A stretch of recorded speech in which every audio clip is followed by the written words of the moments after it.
pourquoi tu n'arrives pas à structurer ton programme même après 3 ans de yoga. Je vais justement t'expliquer tout ça dans cette vidéo. Aujourd'hui, t'enseignes le yoga, peut-être depuis des années. T'es passionné et pourtant, ton programme signature, il attend toujours. Et t'es pas la seule à tout ça. Aujourd'hui, je vais t'expliquer pourquoi ça bloque et surtout ce qu'il faut que tu fasses pour enfin structurer une offre sans te cramer, sans t'épuiser et surtout sans t'oublier.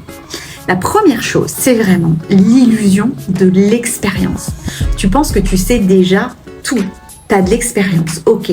Tu donnes des cours chaque semaine, mais structurer un programme, ça n'a rien à voir. C'est complètement autre chose. Et on t'a peut-être déjà dit, mais tu verras, ça va se faire tout seul. Sauf que tu te rends bien compte que non, et ton programme, il avance toujours ou tu n'arrives pas à le vendre. Donc pourquoi tu es bloqué ? Déjà, la première chose, c'est sûrement que tu n'as pas de cadre clair. Tu t'éparpilles tout le temps. Tu as trop d'idées, tu n'as aucune structure. Tu fais tout le temps tout toute seule et en plus, du coup, tu tournes en rond et tu sais jamais comment prioriser les choses pour que tu puisses avancer. Donc le vrai levier, c'est pas d'avoir plus d'infos, c'est pas les plus d'infos qu'il te faut, mais c'est vraiment un chemin qui soit structuré, d'avoir une vision, un cadre, une personne pour te soutenir.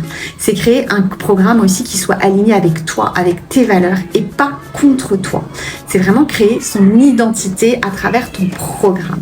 Donc si tu veux que ton programme il puisse enfin naître cette année, je t'ai préparé justement une ressource gratuite pour t'aider en un mois à poser tes premières briques. Le lien est juste en dessous, sous cette vidéo. Donc je t'invite vraiment à pouvoir télécharger ça. C'est cadeau et je suis sûre que ça va faire énormément changer ta mise en action.